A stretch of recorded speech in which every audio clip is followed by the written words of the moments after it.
Welcome to Coach's Weekly. I'm CJ Sumler here with head men's baseball coach Mike Stawski. Coach, weather playing a factor, so you guys only get in 2 conference games this week and a split with MSOE. Not exactly the result you guys wanted when you go up to Milwaukee, but talk about it a little bit.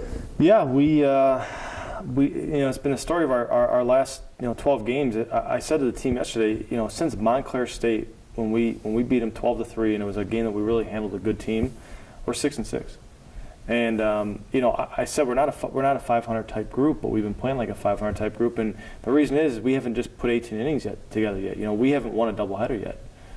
We split, or lost both games. So, we just didn't come out ready. We didn't throw strikes in the first few innings, and we got down into a 4-run hole, and we kind of battled our way back, and then we had to go to the pen, and the pen, gave up a few hits here and there, and the weather didn't play any factor. I know people like to say that, but the wind was blowing when we were at the plate too. So it was just a matter. We didn't show up for game 1, and the result showed it. And then we show up in game 2, and the result showed that too. So we just got to we got to put a full 18 together, and we'll be just fine.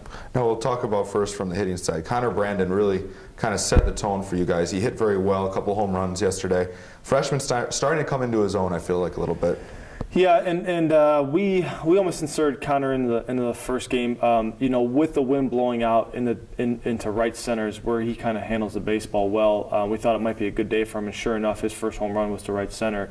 So Connor is a guy that puts a lot of good at bats together, and we just got to keep giving him more and more at bats and whatnot. And so getting him in the lineup and let him being a spark plug was great for us. Not that we didn't expect it, but we have old guys. We have seniors, juniors, and seniors that we expect to kind of be our sparks. But for a freshman to step up after a tough loss to be our spark was obviously a really great thing for us and kind of set the tone. Now, especially in game 2, we got to talk Adam Schmidt. Through 8 innings, threw very well, kind of coming back after a couple tough outings. He's been in and out at some points this year.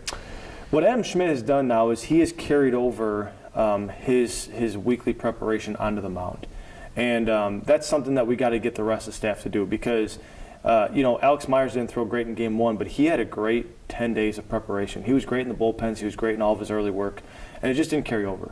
Adam Schmidt was just as good in all that stuff, and then it carried over to the mound. So we just got to get a little bit more of that. Adam has had one bad outing, and it was just magnified because we were undefeated at the time. But since then, he's thrown brilliantly. So it's just a matter of getting the rest of the guys, just like Adam has, to carry over our weekly preparation to the game. And I thought Brian Musilek, even though the score wasn't where it wanted to be in game 1, he's really starting to step up in his sophomore season. Yeah, he is a great surprise for us. He was battling some arm stuff early on, so we actually set him out the first 2 weeks of spring training. And so he's a little bit behind the fold, and the St. Louis trip, he was basically down. We weren't going to let him throw just because he hadn't thrown enough before that.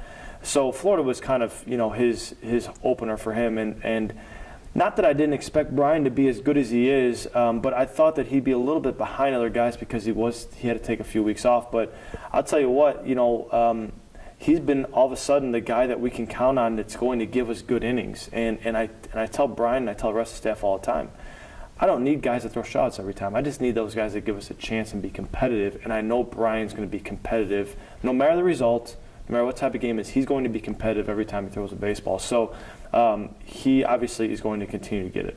Now we'll look forward to this week. Weather is going to play a factor all week long again with scheduling and everything. But for tomorrow, Marian's still on the schedule for a doubleheader with the co-champs from last year. They're going to be out for blood after what happened to them last year, especially in the conference tournament, 3 times in a row for you guys being the conference champions. Yes, they will. And Marian hasn't played yet, so tomorrow's their conference opener. So they're going to be ready to go, and then they get to play us. So they don't need any more motivation than it already has, but they'll get it. So we expect to see their 1 and 2, and they're going to see our 1 and 2. It's again, I keep saying it to the guys, if the guys show up tomorrow in inning number 1 and decide we are going to play a full 18 innings, we're going to have the right effort, we're going to have the right relentlessness, we are going to just be focused and locked in for 18, it's going to be tough for Marian to beat us. But if we come in expecting Marian just to lay down because we've won 3 conference championships in a row, it's going to be a long day for the Cougars. So I'm hoping that today, a light day of preparation is going to get us ready for a big doubleheader tomorrow. Well, we look forward to it, Coach. Thank you for your time today. Cougars open up their home schedule with Marian tomorrow at 12 noon. You can listen to that one live at mixerlr.com/CU Cougars. For Coach Mike Stawski, I'm CJ Sellner. Thank you for watching Coaches Weekly.